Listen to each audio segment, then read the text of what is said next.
Good morning. Is it good morning? Yeah, still morning. Morning, good boys and girls. Well, today is Remembrance Day. And just going to throw this one in quickly. Bob normally does the history, but let's have a waffle on about my family history. So, obviously, Remembrance Day, we reflect on the past and those that didn't come back from the war and that kind of thing. We're all lucky to be here, aren't we? So I'm going to go back. Great grandparents. One was called Herbert Anderson, and he served in the Boer War. Don't really know much about him, but I've got a picture.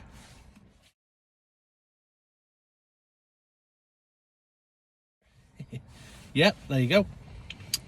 And then we had Emma Stevens, my great granddad, George Albert Stevens. Or was it Albert George Stevens? I can't remember. I think he was George Albert. Anyway, he served in the Monmouth Regiment because he was from Stroud down there. If any Stevens is watching this down Stroud way, well, he probably related to me. But yeah, he was a baker by trade, and he must have seen some action. He was in the Monmouth Regiment, and apparently he was a bit of an alky later in life. When he moved up to Manchester, he worked as a baker, you know, drinking, but apparently he was always drunk.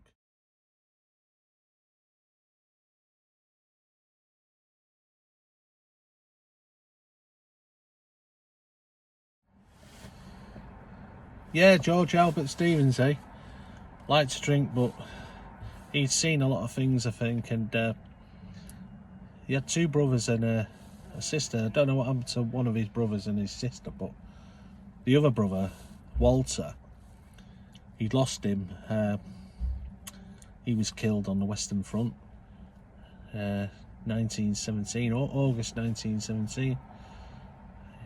But yeah, apparently, I think it was about 1912, 1913, he buggered off to New Zealand.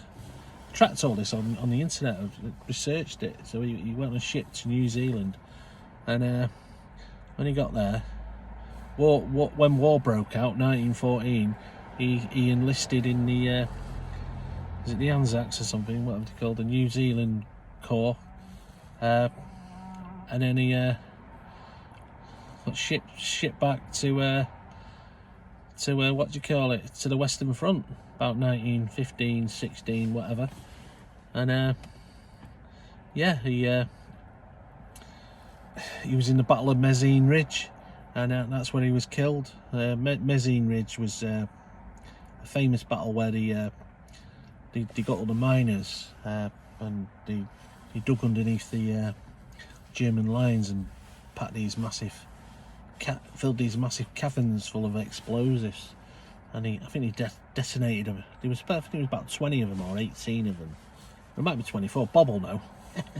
Anyway, it all went boom like that, and yeah, can you imagine being under that? And now over there now, there's all these lakes.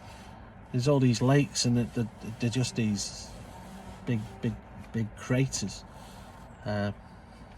from these explosions. But apparently, there's some of them still there. So there's some of these caverns that didn't detonate. One went off in 1974 in a lightning strike, apparently. And one of these caverns is under a farm. Imagine living in that farmhouse. But yeah, so yeah, he was killed, and I've got a picture of his grave. There you go.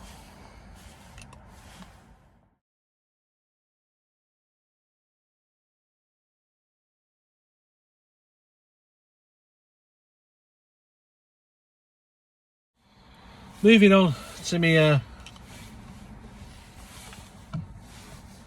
to me granddad's. Well, my granddad Stevens, he used to drive trucks apparently, and he never saw any action.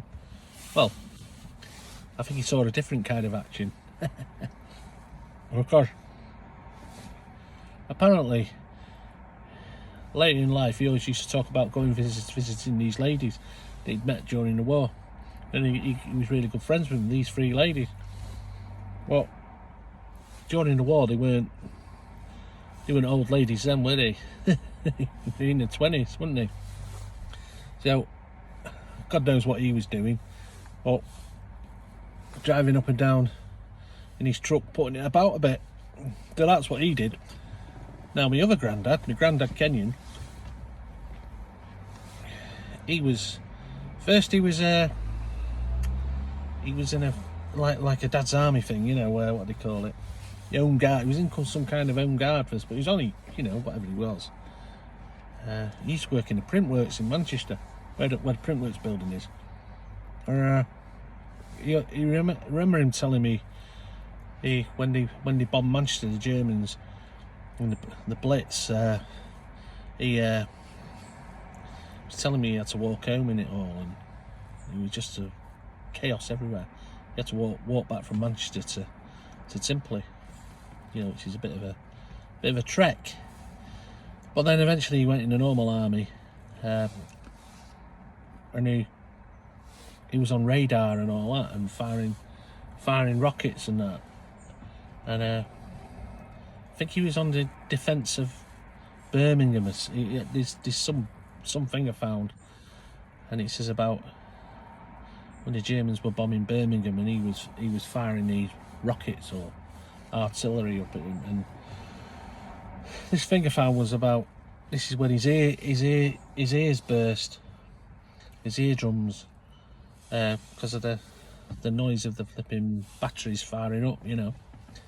So he got a war pension later in life because he was deaf because of that. And but he didn't know about that. Somebody told him, and he was already in his 80s when he claimed it. Flipping government, they don't tell people things, did he? You know, he found out of somebody about it. Anyway, yeah, so that's what he used to do. And one day they fired at this plane, and it came down, and a few days later this British pilot turned up and said, you lot shot my plane down. So there you go. And so that's the kind of action he saw. But also, he played the violin, my granddad, and as he played the violin, and he was in this little band of them, and he used to entertain, you know, they were army people. And one day he was told to have this pill. He said, you've got to eat this pill, have this pill, and report to sick bay. Have it for 2 weeks. So he had this pill, and it made him feel sick and all this, and he kept on to go to sick bay. And his mate Thomas Johnson, who was a famous pianist and writer of music, he was there too, and all his band members, they were there. And what it was the big push. It was D-Day, and the officers wanted to keep them together. This band, they didn't want them to go and be killed on, you know, at Normandy. So he never went, you know, and carried on entertaining the troops. So that was his war. Now my other uncle Walter, so my granddad's brother Walter is named after the Walter from the First World War. He was on Dunkirk. He was stuck at Dunkirk.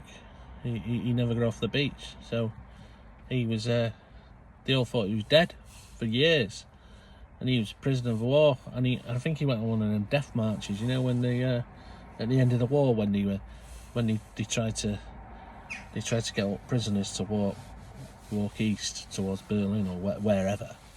I think he was involved with one of them, but he never used to talk much about it. It was him, and my grandma Ivy, her brother, he was in the army.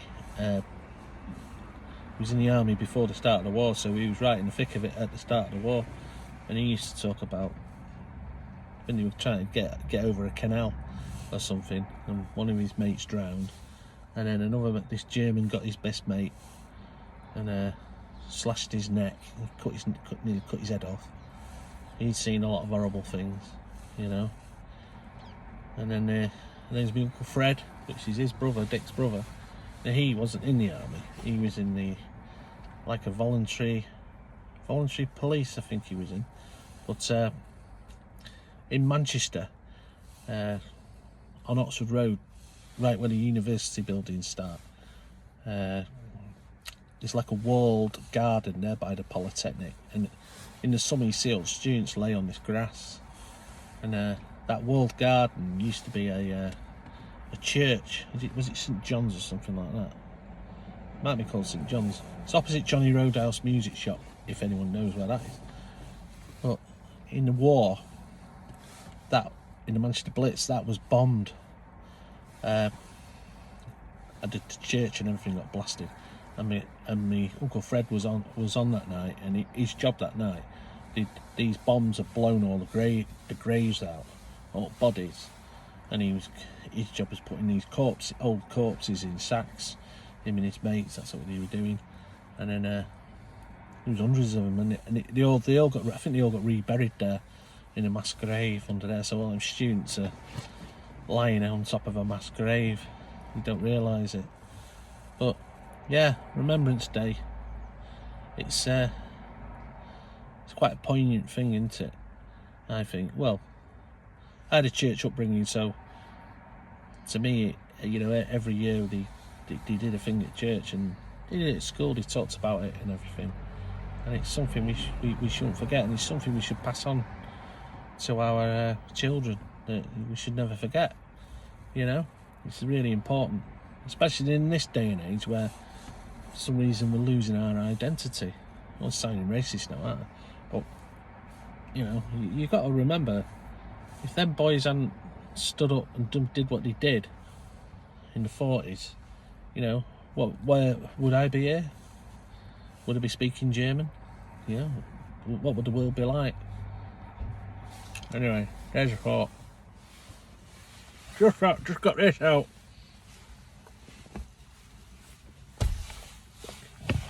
This is my granddad's hat. He used to wear Mr. Manring. Mr. Manring. You stupid boy, put that pipe out.